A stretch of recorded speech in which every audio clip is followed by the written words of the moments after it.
로마서 9장 24절부터 마지막 33절 말씀까지입니다.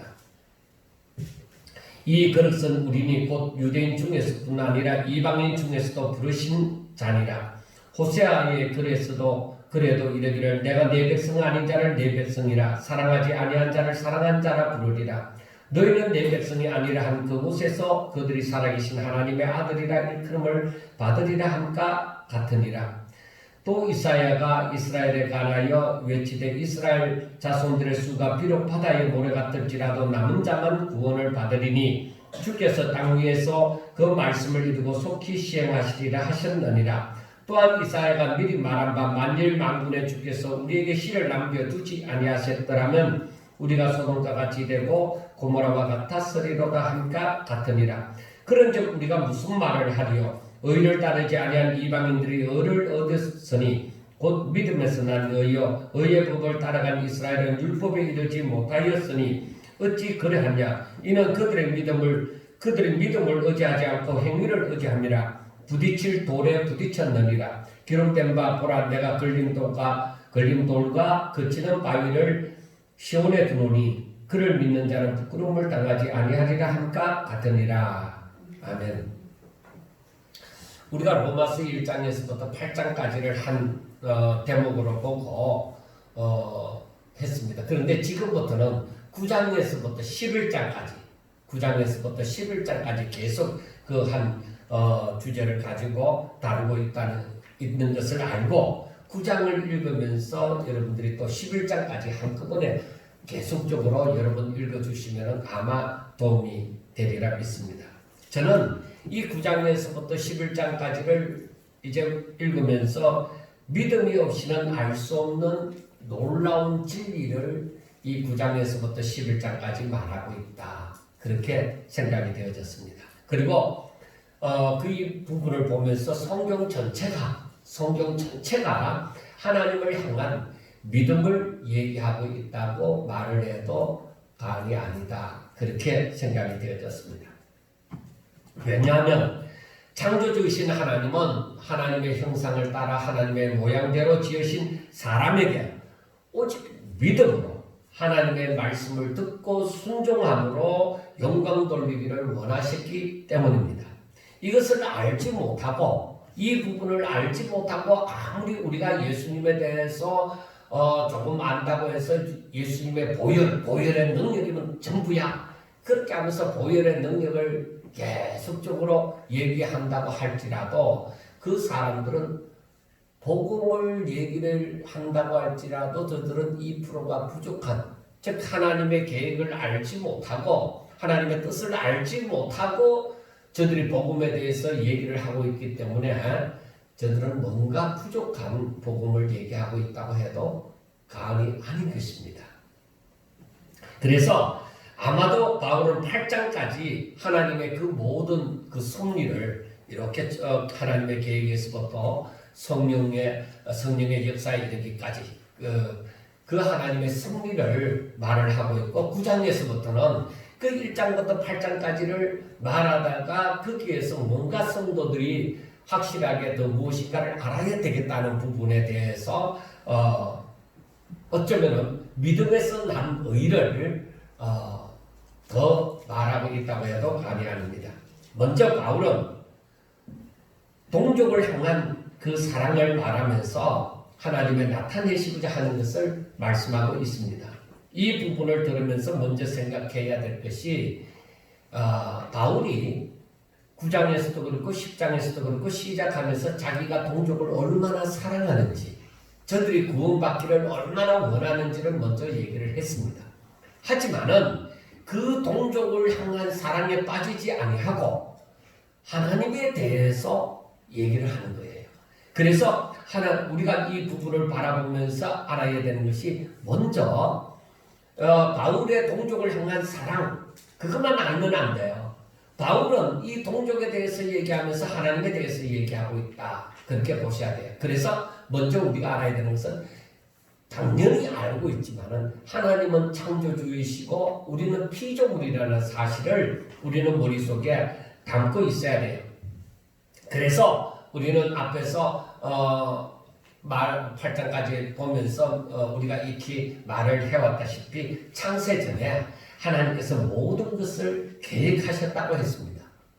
그리고 에베소서 1장 3절 4절을 바라보면서 우리가 알아야 되는 것이 그 모든 것이 예수 그리스도 안에서 다 계획이 되셨다는 거예요. 그러니까 예수 그리스도가 없는 하나님의 계획은 없는 거예요. 그래서 하나님의 계획을 하면은 예수 그리스도가 중심이 되어진다. 모든 것이 예수 그리스도 안에서 계획이 되어졌다 하는 것을 우리가 아셔야 됩니다. 그리고 하나님을 향한 믿음이 없이는 어떤 것도 하나님의 마음에 합한 선이라는 것은 있을 수 없다는 것도 아셔야 됩니다. 그래서 우리가 이 땅에 살면서 믿음을 가지지 않는 사람들이 선을 행할 수 있느냐 했을 때 우리는 안 된다는 겁니다. 하나님을 향한 믿음이 없이는 선을 얘기를 할 수가 없습니다. 왜? 그 믿음으로서만이 선을 행할 수가 있기 때문입니다. 우리가 알아야 되는 것은 창조주이신 하나님이 토기장미와 같이 자신의 뜻대로 모든 것을 계획을 하셨습니다. 그러면 하나님 마음대로 했으니까 하나님이 알아서 하는 거 아닙니까? 하나님은 창조주이시니까 모든 것을 알아서 우리가 독재를 하듯이 그렇게 하는 거 아닙니까? 하지만은 우리 사람들이 하는 독재와 하나님이 모든 것을 절대적인 주권을 가지고 하나님 마음대로 하셨다는 것과는 다릅니다. 우리 사람들은 부족한 가운데서 내 욕심을 위하여서 독재를 해나가는 거예요. 사람들은. 그런데 하나님은 내 욕심을 위해서가 아니에요. 하나님의 공리대로 하나님의 뜻 가운데서 그 하나님의 속성에서 벗어나지 않는 한도 내에서 모든 것을 하나님의 뜻대로 해나가신다.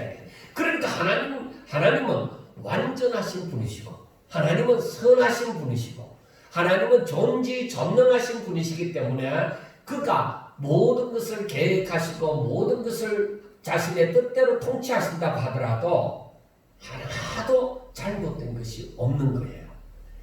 그런데 사람이 하나님의 흉내를 내서 나도 하나님처럼 그렇게 내가 원하는 대로 내 뜻대로 하겠다 그렇게 했을 때는 다른 것이에요. 왜? 하나님은 완전하신데 사람은 완전하지 않잖아요. 하나님은 전지전능하신데 사람은 유한한 존재이잖아요. 하나님은 선하신데 사람은 악하잖아요. 그러니까 우리가 성경을 보면서 하나님께서 독재하시는 것이 아니냐 할 때에 우리 사람들이 생각하는 그 독재를 생각하면 안 돼요. 그렇게 생각하면 안 되는 것입니다. 성경을 이해를 하려고 이렇게 읽다가 보면은 우리가 그런 생각이 드는 거예요. 사람이 사람이 하는 그 부분과 하나님께서 하시는 부분이 다르다는 것을 분명하게 아셔야 되는 것입니다. 자, 이제 그릇을 빚으시는 토기장미와 같이 하나님께서 어떤 것은 기이 쓸 그릇으로 어떤 것은 천하게 쓸 그릇으로 만든다는 것입니다. 자, 우리는 실제로 아는 것처럼 이 토기장미에 의해서 빚어진 그릇이 토기장미에게 왜 나는 천이 쓸 그릇으로 빚었었나요? 하고 물을 수 있는 권한이 없다는 것입니다. 빚어진 그릇이 토기장미에게 왜 나는 천하게 쓰이는 그릇으로 만들었습니까? 그렇게 말을 할 수가 없는 거죠. 그것은 토기장미의 마음대로죠. 토기장미의 근황인데, 그래서 사람들이 우리가 오늘 그 9장 19절 말씀에 보면은 그러면 하나님이 어찌하여 허물하시느냐, 즉 사람에게 책망을 하느냐, 누가 그 뜻을 대적하느냐. 하나님이 하시고자 하면 마음대로 다 하시는 것인데, 그런데 하나님께서 마음대로 하나는 기이 쓸 그릇으로 하나는 천이 쓸 그릇으로 만들어 놓고 왜 사람을 향해서 그 책망을 하느냐는 것입니다. 그러나 우리가 분명하게 알아야 되는 것은 하나님은 창조주여 자신은 피조물이라는 것을 알 때는 빚어진 그릇이 토기장이에게 왜 나를 처음 있을 그릇으로 만들었나요? 하고 말할 수 없는 것처럼 그런 근한이 없는 것처럼 우리 피조물이 하나님을 향하여서 왜 나는 천이 쓰이는 존재라? 왜 하나님은 나를 택하지 않았나요? 그렇게 말을 할 수가 없다는 것입니다. 그 이유를 우리가 오늘 말씀을 들으면서 곰곰이 생각을 해보셔야만 하는 것입니다. 그에 대한 답변이 22절과 23절을 보면은 알 수가 있습니다.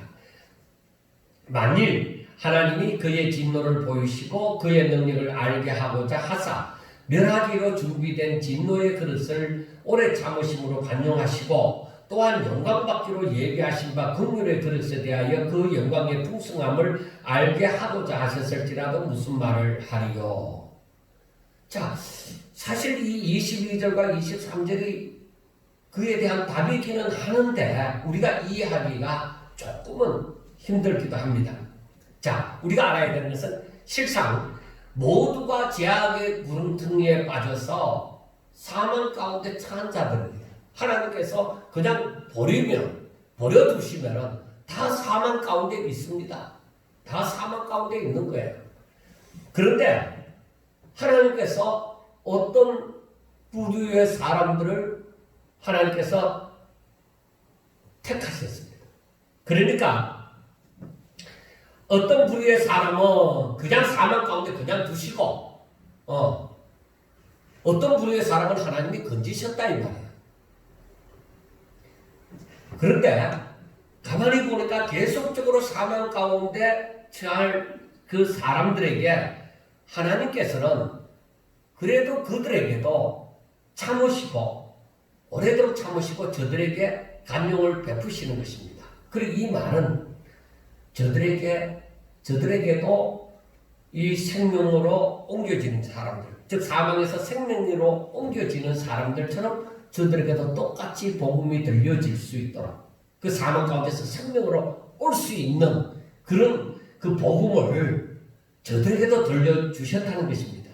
그런데 사망 가운데 처하는 저들은 복음을 받아들이지 않는 것입니다. 즉 하나님의 말씀을 듣지 않는 것입니다.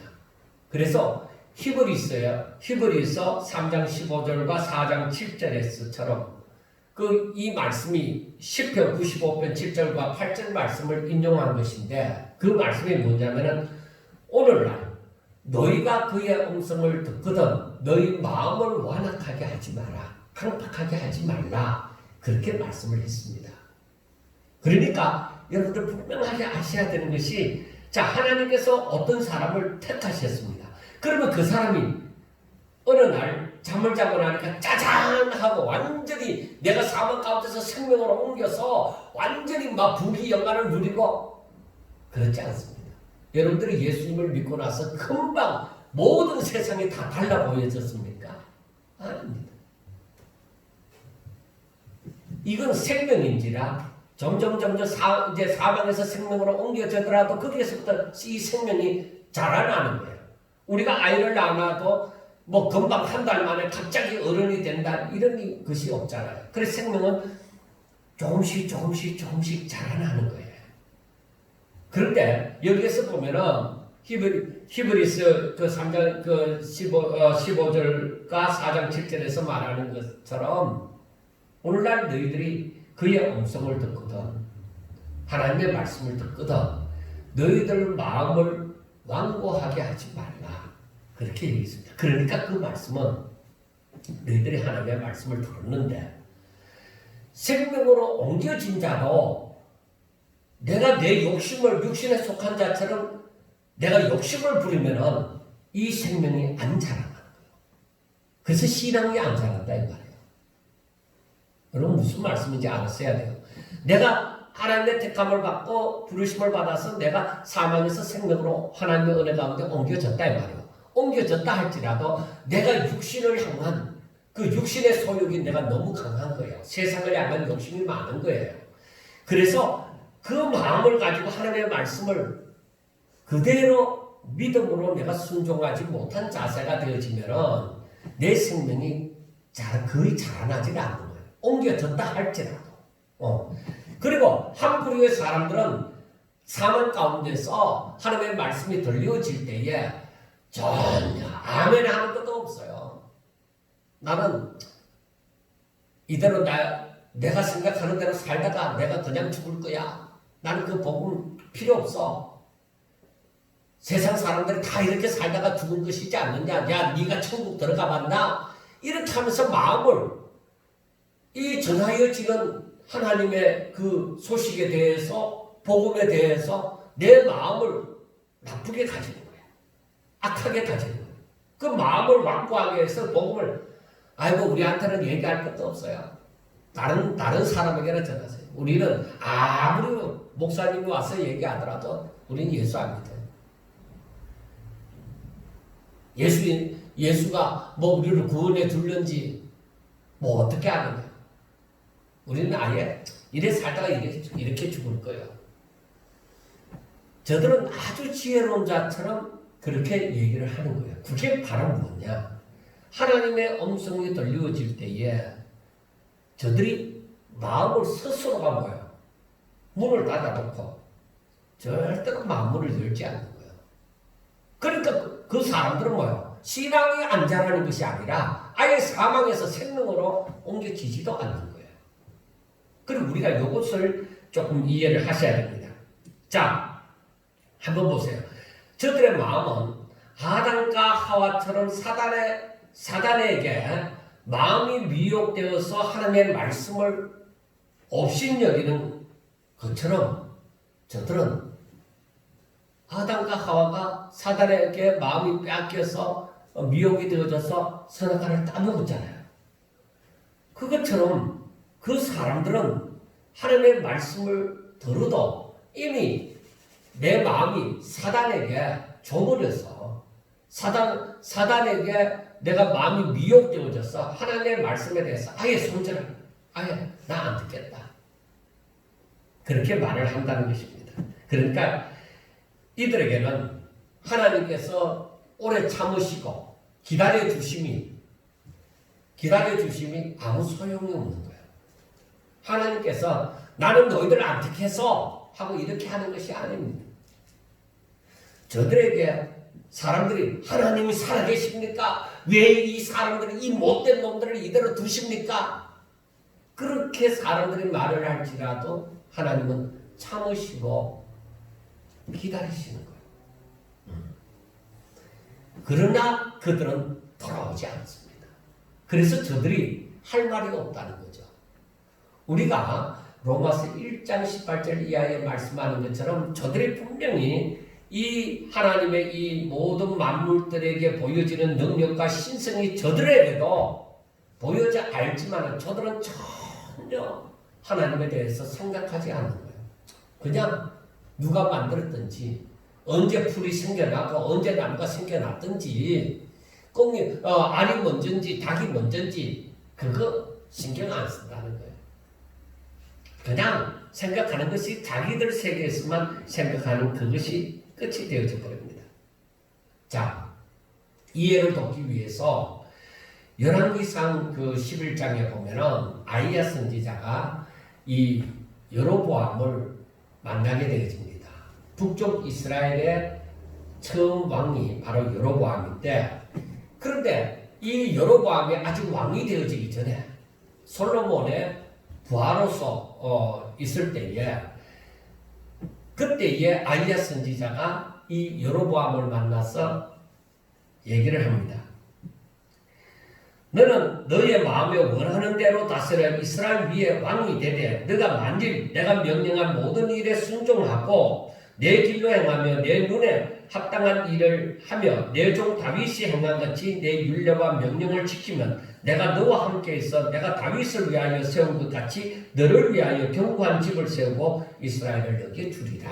아이야 선지자가 먼저 이 여로보암에게 지금 이 이스라엘의 12지파 가운데 그 10지파를 너에게 붙여주겠다. 그리고 너는 이 열지파의 왕이 되어지는데, 그런데 이 다윗 지파인 유다 지파에게는 한 지파만 주겠다. 그렇게 해서 너는 10지파를 가지고 이 유다 지파는 한 지파만 가지게 되어지지만은, 그런데 이 다윗의 이 후손들은 유다 지파는 내가 멸하지 않는다. 아무 잘못해도 멸하지 않는데 너에게 10지파를 주는데 너가 만약에 다윗의 행함처럼 행하면 다윗의 집을 세우듯이 너의 집도 세우겠다 이거야.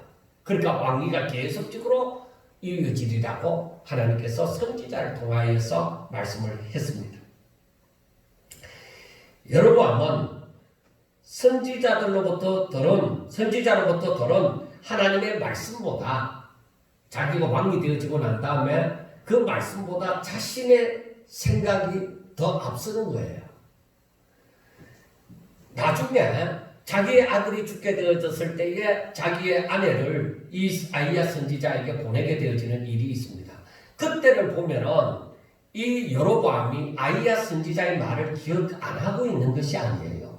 기억을 하고 있지만은 가만히 보니까 이 10지파의 이 북쪽 이스라엘의 그 10지파의 사람들, 백성들이 이제 절기를 지키려고 예루살렘으로 내려가면은, 유다 땅에 있는 예루살렘으로 내려가면은, 야, 우리가 북쪽에 있어갖고 이 절기도 제대로 못 지키고 하면 어떻게 하냐? 우리가 유다 지파에 붙는 것이 안 받지 않겠느냐? 그렇게 생각하고 유다 지파에 힘을 실어주면 어떻게 하느냐? 사람들이 그쪽으로 내려가면 어떻게 하느냐? 그래서 그 사람들을 차단하기 위해서 단과 베델에 금송아지를 만들어 놓고 거기에다가 하나님, 그 금송아지가 너희들을 이끌어낸, 애굽에서 이끌어낸 하나님이다. 그러니까 여기에 우리가 예루살렘까지 갈 거 없이, 거기에 있는 성전에까지 갈 거 없이 여기에서 제사를 드리면 된다. 그렇게 해서 사람들은 편한 거 좋아하잖아요. 제 자신도 그렇습니다만은 우리 모든 사람들은 편한 것, 사람이라는 존재는 거의 다 편한 걸 좋아해요. 편한 걸 좋아하니까 사람들이 예루살렘까지 내려갈 것도 없이, 그러면 단과 베델에 이렇게 두 제단을 만들어 놓고 거기에서 제사를 드리고 절기를 지켜도 된다고 하면은, 그러면 여기서 하자. 그래서 북쪽 이스라엘이 여로보암에 만들어 놓은, 여로보암이 저지른 이 악에서 북쪽 이스라엘이 빠져나가지를 못하는 거야. 그 죄악에서 헤어나오지 못하는 거야. 그런데 이 여로보암이 분명히 아이야 선지자가 자기에게 해준 말을 기억하잖아요. 너도 다윗의 행한 것이 행하면은 내가 너희 집도 다윗의 집을 세우는 것처럼 세워주겠다고 했습니다. 그런데 이 여로보암은 어떻게 해요? 다윗의 행한 것이 행하는 것이 아니라 오히려 하나님이 싫어하는 우상을 만들어 놓고 하나님이라고 얘기하면서 그 백성들을 전부 죄악 가운데 몰아붙이는 그런 짓을 행하잖아요. 그러니까 내 욕심을 위해서, 내 만족을 위해서 하나님의 말씀을 업신여기는 거예요. 하나님께서 저를 망하게 하고자 하는 것보다가 저에게 좋은 기회를 주었지만은 저는 하나님의 은혜를 떠나서 자신의 욕심을 따라, 자신의 그 미혹된 마음을 따라서 행한 것입니다. 그럼으로써 우리가 오늘날 복음을 듣고서 예수님을 구주로 영접했다는 사실이 얼마나 하나님 앞에 귀한 일인지 모릅니다. 내가 어떻게 예수님을 구주로 영접했느냐는 것입니다. 예수님이 나를 위해 십자가를 못 박혀 죽으시고 다시 살아나셨다는 사실을 내가 어떻게 믿고 그 예수 이름으로 내가 살게 되어졌느냐는 것입니다. 예수쟁이가 되어졌느냐는 것입니다. 그래서 지난번에 제가 설교를 하면서도 얘기했잖아요. 한동안에 제가 이 성경 말씀을 처음에 회개하고 돌아서서 성경 말씀을 읽어갈 때에 우리가 보통 이제 구약 성경보다는 그 쪽복음 조그맣게 만들어진 그 신약 성경을 먼저 읽잖아요. 그래서 신약 성경을 읽으면서 예수님이 나를 위해서 십자가에 2000년 전에 못 박혀 죽으셨다고, 그리고 나를 위해 살아났다고, 세상에 그런 일이 어디 있느냐 이거죠. 내가 신이라는 존재에 대해서 그냥 우리가 절에 가서 구체에 대해서 알지 못하더라도 그 앞에 엎드려서 절을 하고 하는 사람들을 보잖아요. 마찬가지로 내가 신이라는 존재에 대해서 인정을 하지만은 그 예수님이 나를 위해서 십자가 못 박혀 죽으시고 나를 위해서 살아나셨다는 사실이, 이걸 어떻게 믿느냐는 거예요. 그것도 우리나라 사람도 아니고, 그것도 동시대 사람도 아니고, 저 2000년 전에 사람이 나를 위해서, 그 사람이 나를 어떻게 아는데. 근데 내가 이 성경에 대해서, 하나님에 대해서 잘 모르고 있는 입장에서 죽어도 이게 안 믿어져. 제가 신학교에 들어갔어요. 신학교에 들어가서 뭐요? 지식적인 것을 다 받아들였죠. 근데 내 심령이 그걸 못 받아주고 있는 거죠. 그래서 하나님 앞에 기도하는 거죠. 하나님, 내가 택한 백성이 아닙니까? 그러면 차라리 나를 예수 믿게 하지 마세요. 난 내 멋대로 살다가 차라리 죽는 것이 낫지 않겠느냐. 나를 택하지 않았는데 내가 내 마음대로 살지도 못하고 하나님이 나를 택할 줄 알고 내가 이렇게 산다는 것이 얼마나 비참한 일이냐고. 나를 택하지 않았으면 그냥 나를 내버려 두라. 그리고 하나님이 만약에 나를 택하셨다면은 내가 믿어지지 않는 이 사실, 예수님이 나를 위해 십자가에 못 박혀 죽으시고 다시 살아났다는 사실을 내가 믿을 수 있도록 해달라. 믿을 수 있게 해달라. 그렇게 기도를 많이도 했어요. 한두 번 한 것은 아니에요. 오히려 많이 했어요. 왜냐? 그것이 저에게 있어서, 더구나 신학교에 들어간 입장에 있어서 그것이 시급한 문제였기 때문입니다. 성경 다른 부분은 그때 제가 종말론에 한창 빠져 있을 때인데, 그 종말론을 공부하면서도 이 사실, 이 기초적인 이 사실은 제가 마음에 받아들이지 못하고 있었으니까 참 안타까운 일이죠. 그런데 제가 말씀을 드렸다시피 어느 날 어느 순간에 힘없이 믿어지는 거예요. 이게 놀라운 일이라는 거죠. 그런데 나중에 알고 보니까, 아하, 내가 이렇게 하나님을 알고자 했을 때에 하나님이 내게 은혜를 베푸시사 이것을 알게 하셨고 믿음이라는 선물을 주셔서 나에게 믿게 하여 주셨구나. 어떤 누가 내게 자세하게 설명해서 이 논리적으로 풀어서 그렇게 해서 알게 해준 것이 아니냐. 그래서 제가 믿음은 선물이라는 것을 제가 확실하게 알아요.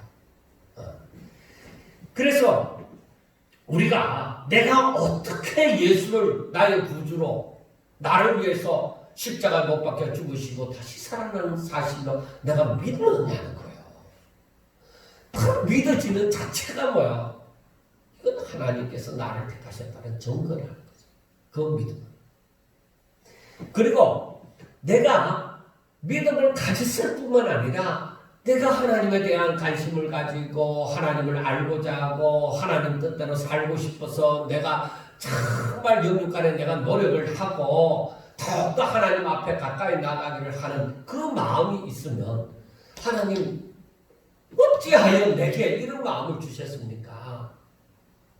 나한테 어떻게 이런 열심히 생기도록 만들었습니까? 너무 감사한 일이지.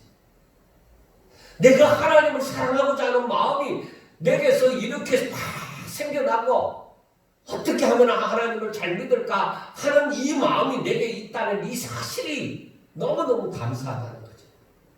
세상으로 향하지 아니하고 어떻게 내가 이런 마음을 가질 수가 있느냐는 거죠.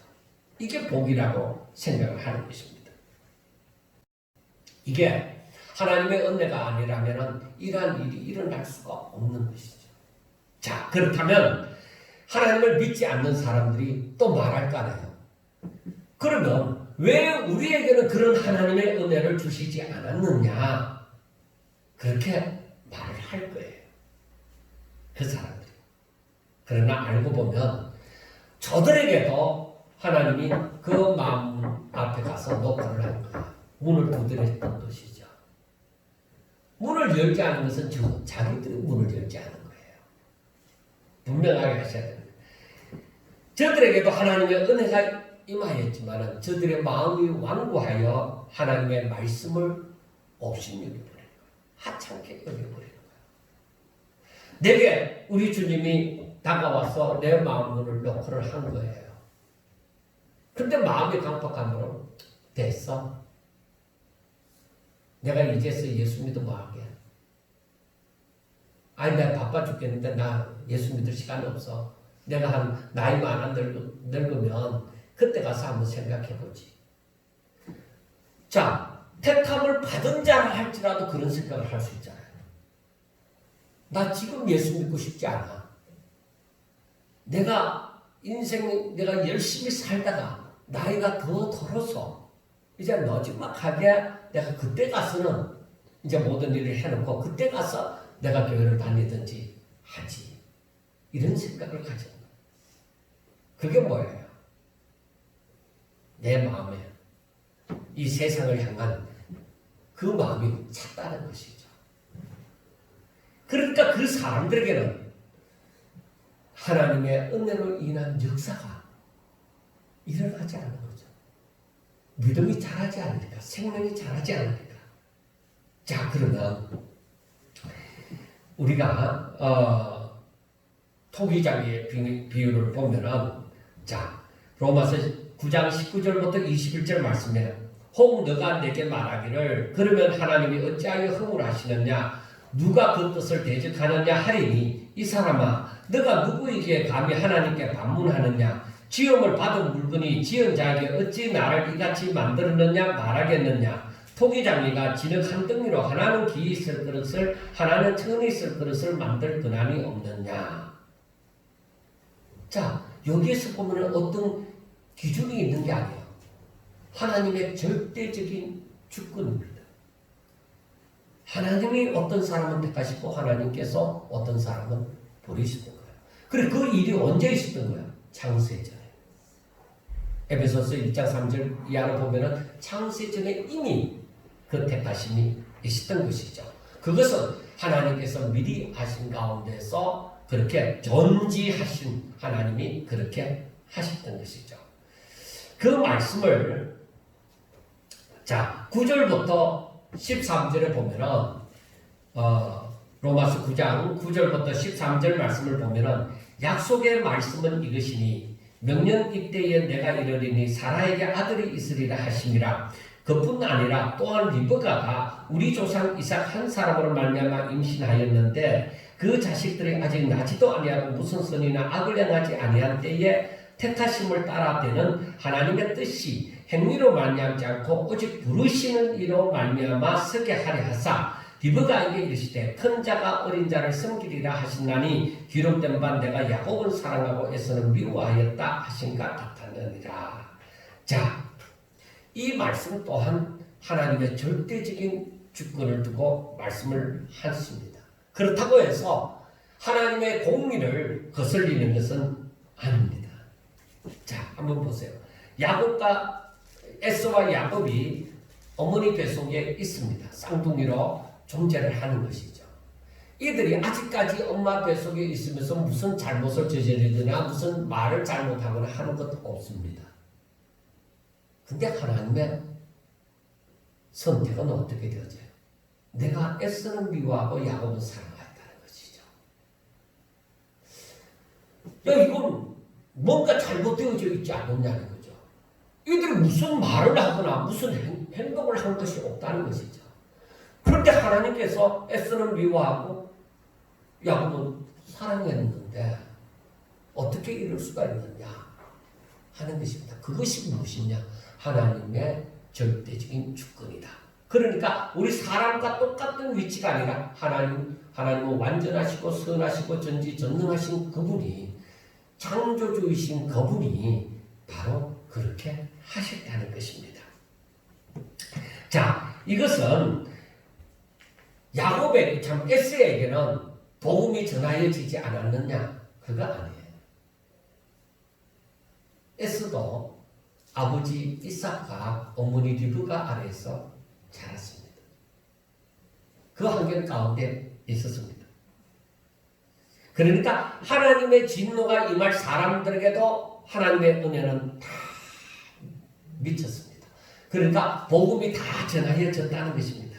단지 저들의 마음이 사단에게 미혹되어짐으로 마음을 강팍하게 함으로 말미암아 복음을 받아들이지 않은 것입니다. 우리가 에서의 행위를 알잖아요. 야곱이 형 에서를 속이고 이제 죽음을 당할까봐 봤던 외삼촌 집으로 이제 피신을 가게 되어지잖아요. 그때 이미 에서는 뭐야? 이 동족에서 그 사람을 취하는 것이 아니라 다른 이방 여인을 취하고 나중에는 이스마엘의 그 자손을 취하는 딸을 취하는 그러한 부분이 보여지는 것입니다. 그러니까 저들의 생각에 이러면 이렇게 하면 되지 않겠느냐 하는 것이 하나님의 뜻이 아니라 자신들의 생각으로 되어진 일들입니다. 그런데 우리가 이 부분을 이해하기가 아직까지도 힘들 거예요. 그것은 우리 입장에서만, 우리 사람의 입장에서만 생각하기 때문입니다.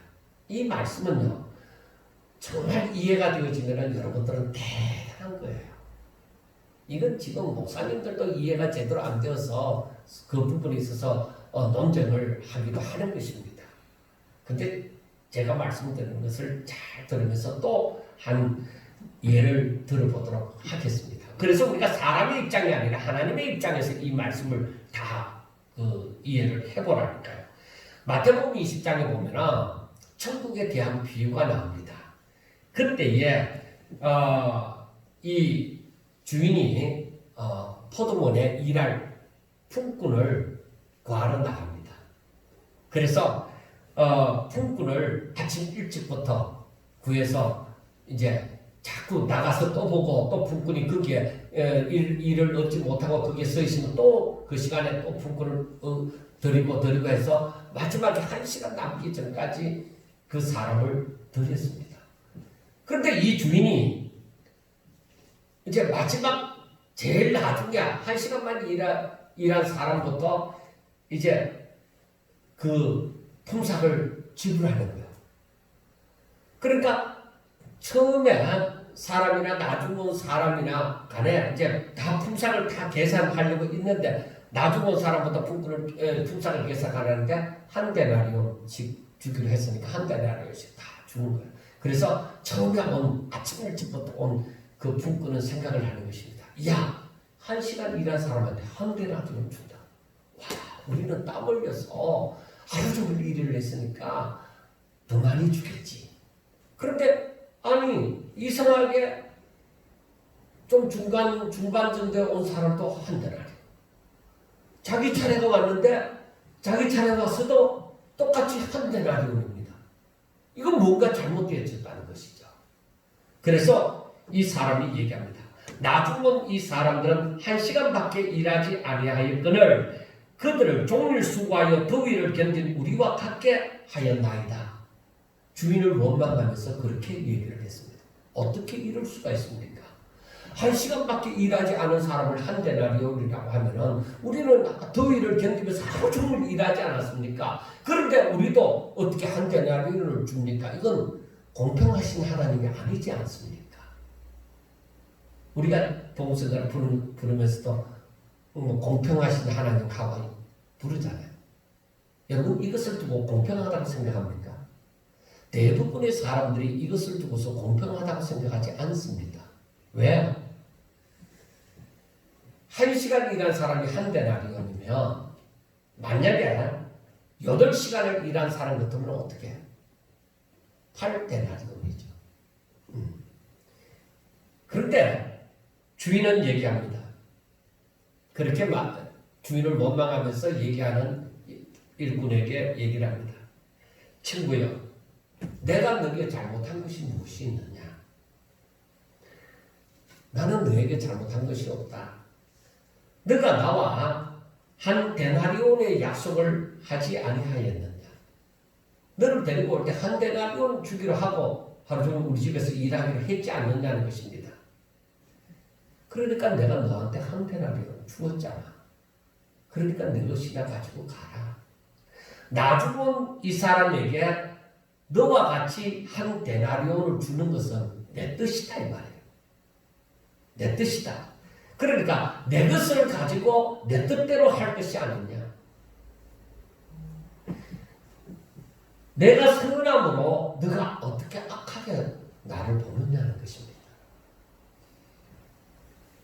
이렇게 하면은 그 창조주의 입장, 토기장의 입장이 이해가 되십니까? 실상 마태복음 20장 말씀도 우리가 잘 생각을 하셔야 됩니다. 그리 어려운 건 아니지만 잘 생각을 하셔야 됩니다. 선뜻 이해를 하기 힘들 수도 있습니다. 그렇지만 우리는 잘 생각을 해보면 이 포도원 주인의 그 입장에서 생각을 해보면 충분히 이해를 할 수 있다고 생각을 합니다. 그러나 오늘 로마서 9장에서 말하고 있는 토기장의 비유는 이해를 하지만은 그 결과가 엄청나게 한 데나리온 더 받고 덜 받고 이런 문제가 아니라 이건 완전히 엄청나게 결과가 사망과 생명이라는 그러한 엄청난 결과가 차이가 나는 결과가 있기 때문에 이해를 하기가 힘이 들 수도 있습니다. 그것이 바로 창조주, 토기장이 포도원 주인의 입장에서 이해를 하면은 이게 이해가 되어지는 것입니다. 자, 문제는 이것을 이해하고 난 다음에 문제입니다. 그 문제가 무엇이냐? 믿음이라는 문제입니다. 우리는 항상 믿음이라는 것을 생각할 때는 믿음이 어떤 것이냐 할 때에 우리는 히브리서 11장 1절 말씀을 기억하시면서 아브라함이 바랄 수 없는 중에 바라고 믿었다 하는 말씀을 기억을 하셔야 됩니다.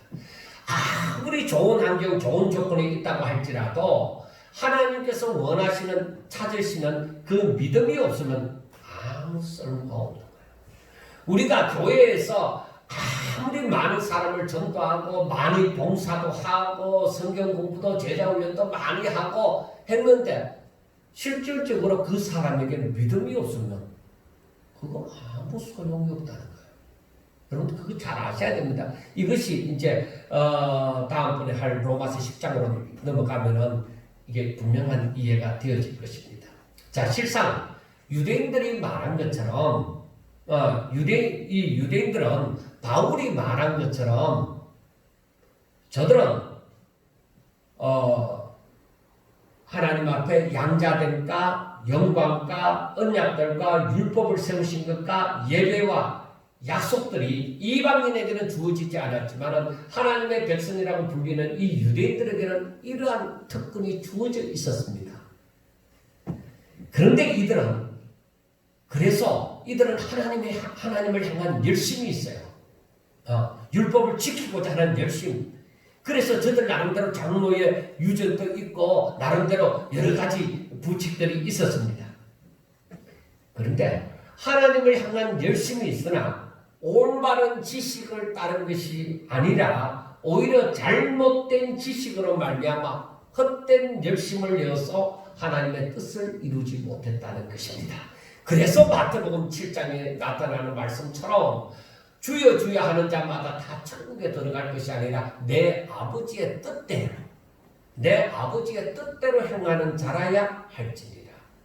그리고 그 안에 보면은 주여 우리가 선지자 노릇하고 권능도 행하고 귀신도 쫓아내고 그렇게 하지 않았습니까?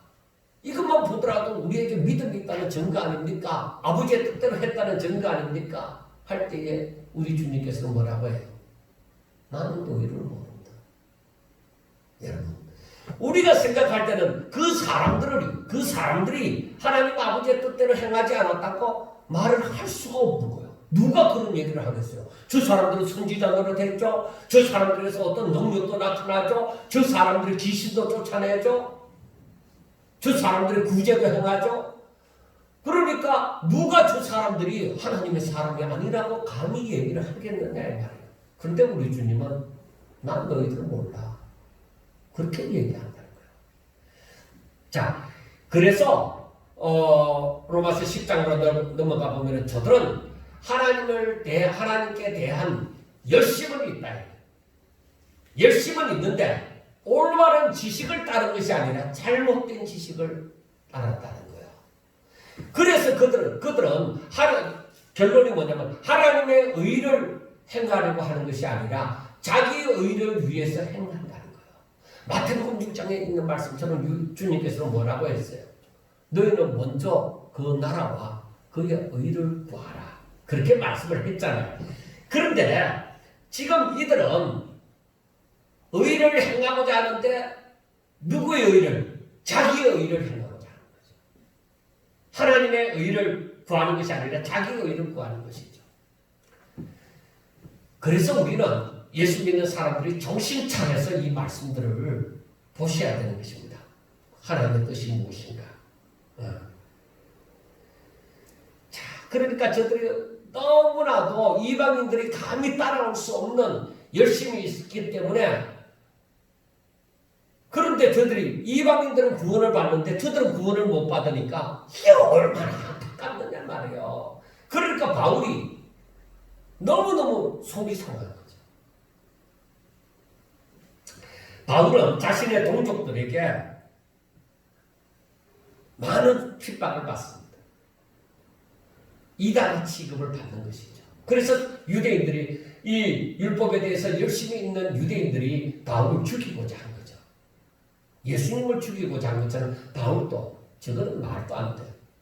그래서 바울을 죽이고자 한 것이죠. 자기들의 열심이 바울의 말에 의하면 완전히 수포로 돌아간다. 아무 소용이 없다는 것처럼 되어지니까 바울을 죽이고자 한 것이죠. 그래서 바울은 자기 끝까지 이 바울 서신을 보면은 속이 타는 거죠. 이 동족을 위해서는 내 자신이 희생이 되더라도 저들을 구원받기를 원한다는 것이죠. 자, 바울은 자신의 동족들에게, 그리고 이 로마서 이 서신이 그 받는 사람이 로마의 성도들이잖아요. 그리고 로마 성도들에게 하나님의 계획의 모든 것 중에 모든 것, 하나님의 계획 가운데 모든 것 중에 모든 것이 무엇이냐? 하나님을 향한 믿음이라는 것이죠. 우리가 하나님의 계획의 핵심이 예수님이라고 했기 때문에 우리는 예수님만 알면 된다? 아니에요. 유일하신 참 하나님과 그의 보내신 자 예수 그리스도를 아는 것이 영생이다. 그리고 하나님의 계획을 알아야 되는 거예요. 자, 하나님을 향한 믿음이 없는 사람이 예수 그리스도로 말미암아서 저들이 구원받을 수 있겠느냐? 아니에요. 내가 하나님을 사랑하지 않고 구원받는다. 예수를 믿으니까 구원받는다. 있을 수가 없는 일이에요. 하나님을 향한 믿음. 나는 하나님의 말씀에 대해서 온전히 아멘이 되어지는 삶. 나는 하나님에 대해서 오심이 없다. 하나님의 말씀하신 것에 대해서는 나는 오심하지 않는다. 이것은 너무나도 중요한 거예요. 그래서 하나님의 계획 가운데 모든 것은 무엇이냐? 하나님을 향한 믿음이에요. 내가 하나님을 어떤 분으로 아느냐는 거죠. 여러분이 하나님을 사랑하십니까? 이랬을 때 나는 하나님에 대해서 내 모든 것을 다 드리더라도 나는 하나님을 사랑합니다. 내 모든 것이 내가 하나님을 사랑한다는 이유 때문에 내가 모든 것을 잃게 되더라도 나는 하나님을 사랑합니다 하는 고백이 내 마음의 중심에서부터 그냥 흘러나오면 복된 자죠. 그런데 내가 그렇게 말하려고 하니까 내 모든 것이 이루어지면 어떻게 하지? 그럼 나는 어떻게 살지? 이런 고민이 자꾸 생기는 것은 무엇이냐? 아직까지도 하나님을 덜 사랑한다는 증거예요. 저는 이 말씀을 묵상하면서 계속 옛날부터 지금까지 생각하는 것이 이렇게 고백을 해야 되는데 이렇게 고백을 하려고 하니까 자신이 없다는 거죠.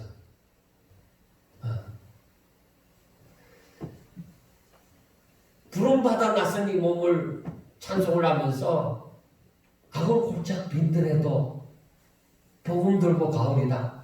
야 진짜 악을 골짝 빈들에 이게 노래라서 그렇지 내가 만약에 신앙 고백으로 내가 악을 골짝 빈들에도 복음 들고 가겠습니다. 이게 내가 고백적인 찬양이 되어지면 고백이 되어진다면 하나님이 정말 나를 악을 골짜기에 보내면 어떻게 하지? 두렵잖아요. 누가 고생하기를 좋아하고 누가 일찍 죽기를 원하고 누가 핍박받기를 좋아합니다. 그런데 깨달은 것이 있어요. 내가 악을 골짝 빈들에 들어갈 때에 내가 핍박당할 때에 결코 나는 혼자이지 않더라는 거죠.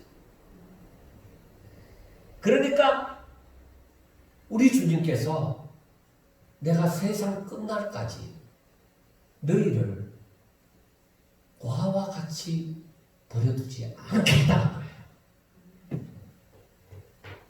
우리는 그 말씀이 그냥 지나가는 말씀이겠거니 하는데 전혀 그게 아닌 거죠. 내가 순교를 어떻게 당할 거냐? 순교 우리나라의 그 믿음의 선진들 가운데서 감옥에서 순교를 많이 당했잖아요. 그리고 고문을 굉장히 여러 가지 고문을 받았다는 것이 이래 그 간증책에 나오잖아요. 저는 그걸 감당할 수가 없는 거예요. 고춧가루를 물에 타서 이 뒤로 고기를 제쳐갖고 주전자에 그걸 담아갖고 코에 집어넣을지게 내가 그걸 감당할 수 있겠느냐. 손톱 밑으로 바늘을 갖고 쑤실 때에 내가 그걸 감당할 수 있겠느냐. 손톱 발톱이 뽑힐 때에 내가 그걸 이겨낼 수 있겠느냐. 한동안에 저는 나는 순교할 수 없는 자라.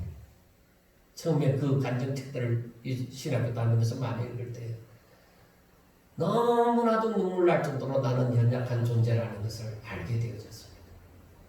그런데 제가 목회를 하면서 즉 신앙생활을 하면서 제가 깨달은 것이 하나님께서 나를 바로 그 자리에 집어넣을 때는 내가 아니더라고요. 내 혼자가 아니에요. 주님께서 그 가운데 계셔서 그것을 감당케 하시리라 하는 것입니다. 내가 붙들려서 장가에 갈 때 무슨 말을 할까 염려하지 말라. 할 말을 내가 너희가 담아주겠다.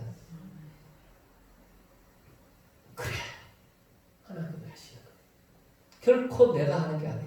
그래서 우리가 알아야 되는 것이 나는 내게 필요한 것은 내가 그 고통을 감당하기 위해서 운동을 해서 근육을 키우고 막 그 어떤 그 고문에도 감당할 수 있는 그런 훈련을 하고 그거 아니에요. 그게 아니라 내가 준비하는 것, 내가 무엇을 하는 것이 아니고 우리에게 필요한 것은 오직 믿음으로. 나 하나님 믿어. 하나님은 선하신 분이시오. 내가 정말 하나님을 사랑하면 내가 정말 하나님을 향한 믿음이 있으면 내가 그 고문으로 말미암아 주를 부인하리라 나는 생각하지 않아. 왜? 그 순간에도 우리 주님 나와 함께 하실 것입니다. 큰 믿음이 얼마나 그것이 깨달아지고 그것이 믿어질 때 얼마나 감사한지. 하나님 나 같은 것도 감당할 수 있겠습니까?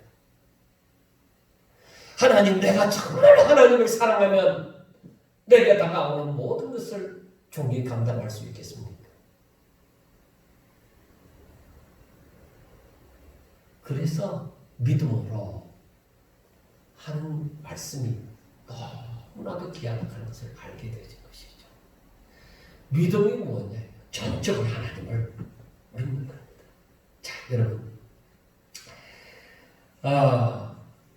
실상 이스라엘이 오직 믿음으로 말미암는 자들에 의해서 하나님께서 역사하셨다는 것입니다.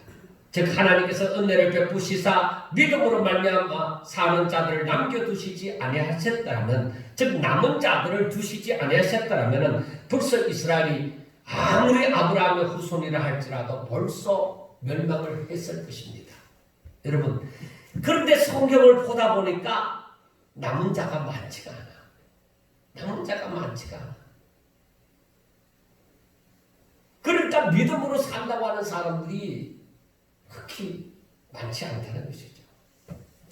북쪽 이스라엘 아합 시대에 하나님의 선지자들을 그 이세벨이 죽일 때에 하나님께서는 엘리야에게 바알에게 무릎 꿇지 아니한 7,000명을 남겨두셨다고 하셨습니다. 저들은 7,000명이 뭐 함께 모여갖고 엄청난 힘을 발휘하고 그게 아닙니다. 엘리야가 알지 못할 정도였으니까 사람들이 알지 못하는 곳에 하나님께서 믿음을 지키는 사람을 두셨다는 것이죠. 자, 우리가 오늘 로마서 9장 그 27절과 29절을 보세요. 또 이사야가 이스라엘에 관하여 외치되 이스라엘 자손들의 수가 비록 바다의 모래 같을지라도 남은 자만 구원을 받으리니 주께서 땅 위에서 그 말씀을 이루고 속히 시행하시리라 하셨느니라. 또한 이사야가 미리 말한 바 만일 만군의 주께서 우리에게 씨를 남겨두지 아니하셨더라면 우리가 소돔과 같이 되고 고모라와 같았으리로다 함과 같으니라. 자, 여러분들 보세요. 이 이스라엘의 숫자가 바다의 모래와 같이 많을지라도 남은 자만 구원을 받는다는 거예요. 그러니까 하나님께서 부르시는 자들, 믿음으로 사는 자들만 구원을 받는다는 것이죠. 그러니까 사람들은 뭐요? 야, 저들이 숫자가 많으니까 엄청난 힘을 발휘하겠구나. 저들로 말미암아 하나님의 뜻이 이루어지겠구나. 그러나 하나님께서 애굽의 바로 왕을 들어서신 것처럼 들어서시는 일은 있을지라도 구원받는 자는 오직 하나님의 부르심을 입은 자, 하나님께서 남겨두신 자들, 저들은 오직 믿음으로 사는 자들, 그들만이 구원을 받는다는 거예요. 여러분, 우리 아셔야 됩니다. 우리가 제가 목사라 하지만은 솔직한 양심으로 제 자신을 제가 다시 한번 들여다보고 할 때에 나에게도 정말 세상에서 알아주는 목사, 정말 누구보다도 앞서가는 목사, 다른 사람들에게 많은 영향력을 끼칠 수 있는 목사가 되기를 바라는 마음이 왜 없지 않겠습니까? 그런데 하나님의 진리 앞에 무릎 꿇을 수밖에 없는 것은 하나님 뜻대로 하시는 것이죠. 하나님께서 사람들이 알아주지 않는 저 미가야 선지자처럼 아하방 시대에 이스라엘의 아하방 시대에 시드기야를 위시한 그 400명의 선지자가 있고 미가야 선지자 한 사람이 있습니다.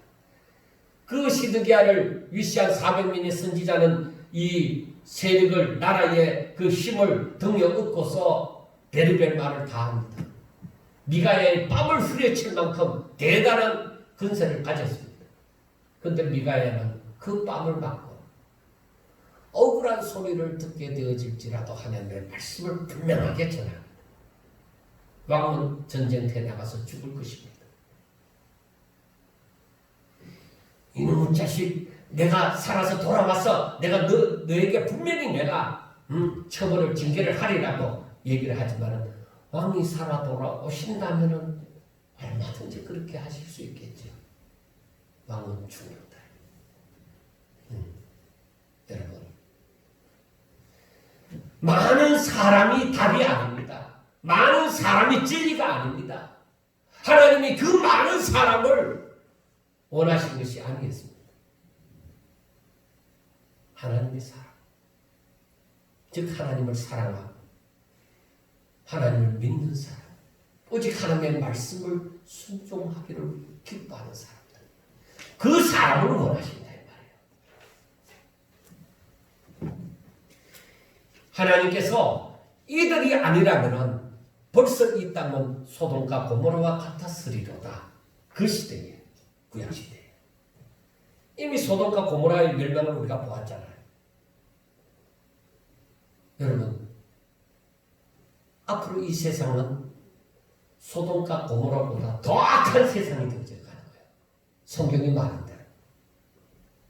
오히려 소돔과 고모라의 사람들이 이 세상을 심판할 정도로 더 악해져 갑니다. 여러분, 세계 전세를 가만히 보세요. 앞으로 우리가 살아있을 동안에 이 세상이 어떻게 되어져 가는지 한번 가만히 보세요. 소돔과 고모라보다 더 악한 세상이 되어져 갈 겁니다. 사람이 아무리 말린다 하더라도 저들의 힘은 그 세력을 이기지 못하는 거예요. 그래서 세상의 근세를 잡은 자들이 이 예수 믿는 자를 얼마나 핍박하는지 몰라요. 그거 각오하세요. 우리가 살아있을 동안에 만약에 그런 일이 일어난다면 우리는 죽을지라도 믿음을 지키리라 하는 각오를 하셔야 돼요. 그 심정을 가지고 우리가 오늘 말씀을 이렇게 하나하나 반응해야 되는 거예요. 여러분, 하나님이 이 일을 이루실 것을 또 에스겔 39장 25절에 보면 이런 말씀이 있어요. 그러므로 주 여호와께서 이같이 말씀하셨느니라. 내가 이제 내 거룩한 이름을 위하여 열심을 내어 야곱의 사로잡힌 자를 돌아오게 하며 이스라엘 온 족속에게 사랑을 베풀지라 하고 말씀합니다. 하나님은 분명히 하나님께서 말씀하신 대로 이루십니다. 하나님이 택하신 자들, 하나님이 부르신 자들을 분명히 한 영혼도 빠짐없이 구원하신다는 것입니다. 여러분, 이제 정리를 해봅니다. 사람은 모두 다 아담의 후손입니다. 이미 죄악 가운데 빠진 자입니다. 사망에 있습니다. 사망 가운데 있습니다. 소돔과 고모라의 멸망처럼 멸망당하는 것이 어쩌면 당연한 것이기도 합니다. 그런데 하나님의 긍휼이 아니었더라면 지금의 우리의 삶도 기대를 할 수가 없습니다. 죄인에게는 소망이라는 것이 없습니다. 죄인에게는 기회라는 것이 없습니다. 그러나 하나님께서는 공의로우심도 있지만은 사랑도 있습니다. 그래서 우리가 잘 아는 요한복음 3장 16절 말씀처럼 세상을 이처럼 사랑하사 독생자를 주셨으니 누구든지 저를 믿으면 멸망하지 않고 영생을 얻는 길을 마련하여 두신 것입니다. 로마서 5장 8절부터 10절에 있는 말씀을 보면은 우리가 아직 죄인 되었을 때에 그리스도께서 우리를 위하여 죽으심으로 하나님께서 우리에 대한 자기의 사랑을 확정하신답니다. 그러면 이제 우리가 그의 피로 말미암아 어렵다 하심을 받았으니 더욱 그로 말미암아 진노하심에서 구원을 받을 것이니 곧 우리가 원수 되었을 때에 그의 아들의 죽으심으로 말미암아 하나님과 화목하게 되었은즉 하나님과 화목하게 된 자로서 더욱 그의 살아나심으로 말미암아 구원을 받을 것이니라 하고 말씀하셨습니다. 여러분, 이제 생각해 보세요. 아담의 불순종으로 말미암아 모두가 죄인이 되었은즉 아무도 생명 가운데 있는 자가 없이 다 사망 가운데 있습니다. 그런데 하나님께서 독생자를 이 땅에 보내사 죄인들의 죄를 짊어지시고 십자가에 못 박혀 죽으신즉 누구든지 예수님을 믿으면 영생을 얻으리라고 말씀하셨습니다. 여기서 우리가 주목할 것은 누구든지입니다. 아브라함의 후손의 유대인뿐만 아니라 이방인조차도 예수님을 믿으면 영생을 얻으리라는 것입니다. 중요한 것은 하나님의 말씀을 듣고 믿는 것입니다. 예수님을 영접하는 것입니다. 누구에게나 그 기회는 주어져 있습니다. 그러나 죄인은 죄인인지라 아무도 스스로 믿음으로 행하지 못하는 것입니다. 그래서 에베소서 2장 8절에 너희는 그 은혜에 의하여 믿음으로 말미암아 구원을 받았으니 이것은 너희에게서 난 것이 아니라 하나님의 선물이라. 그래서 사람은 자신의 힘으로서는 자신의 수고와 노력으로서는 구원받을 수가 없습니다. 그래서 아무도 하나님 앞에 반박을 할 수가 없는 것입니다. 그래서 하나님께서 먼저 하나님 찾아가시는 그 하나님의 은혜가 저들 가운데 임하는 것입니다. 여기에서 하나님의 절대 주권의 역사가 있는 것입니다. 그러나 하나님은 창조주여 우리는 그의 피조물인지라 창조주가 택하신 그들이 바로 구원함에 이르는 것입니다. 그래서 우리가 지난번에 보았던 로마서 8장 30절에 보면은 또 미리 정하신 그들을, 미리 정하셨다는 것은 창세전에 미리 정하셨던 그들을 하나님께서 부르신 그들을 또한 어렵다 하시고 어렵다 하신 그들을 영화롭게 하셨느니라 하고 말씀하셨습니다. 그래서 우리가 다른 사람 말할 거 없어요. 우리가 하나님을 믿는다는 것, 예수 그리스도를 나의 구주로 믿는다는 것, 이 자체가 하나님의 은혜가 내게 임한 것이요 하나님이 나를 구원하시고자 작정하신 것입니다. 그러므로 누가 택함을 받았는지는 오직 하나님께서만 아시는 이름으로 우리는 하나님의 은혜를 입으시니 하나님의 명령을 따라서 복음을 전하는 정인의 삶을 사셔야만 하는 것입니다. 그리고 하나님께서 우리를 택하시고 어렵다 하시고 영화롭게 하셨으니 우리는 오직 믿음으로 하나님 앞에 영광 돌리는 자가 되셔야만 되는 것입니다. 절대로 우리 잘난 것, 이 구원에 있어서 우리 잘난 것 하나도 없는 것이에요. 그러나 유대인들은 이 사실을 알지 못하여서 율법을 알지 못하는 이방인들도 믿음으로 받는 구원을 받지 못하였던 것입니다. 이방인들보다도 더 하나님을 향한 열심과 구원의 관심이 높지만은 저들은 잘못된 지식으로 말미암아 행위로 구원을 받고자 하였으므로 이방인들보다도 더 못한 지경에 이르게 되어져서 나중에 이방인들을 시기하여 저들이 예수님을 믿게 되어지는 것입니다. 그러므로 우리는 이 9장을 통하여서 하나님의 절대 주권, 하나님의 절대 주권과 오직 믿음으로 살 것을 요구하시는 하나님을 아셔야 됩니다. 그래서 의인은 오직 믿음으로 말미암아 살리라 하는 것입니다. 우리 성도들은 날마다 이 시기에 신앙이 나태되어지는 것이 아니라 오히려 날마다 하나님을 알고자 하고 오직 믿음으로 더 순종하기를 심수고 애씀으로 말미암아 정말로 하나님이 기뻐하시는 하나님께서 원하시는 그 영광을 돌려드리며 오직 하나님께로부터 임한 기쁨과 즐거움으로 우리가 신앙생활을 더 잘할 수 있기를 주의 이름으로 축원합니다. 기도드리겠습니다. 하나님 아버지 감사합니다. 저희들에게 아버지 믿음을 다하여 주시옵소서. 저희들이 하나님을 더 알게 하여 주시옵소서.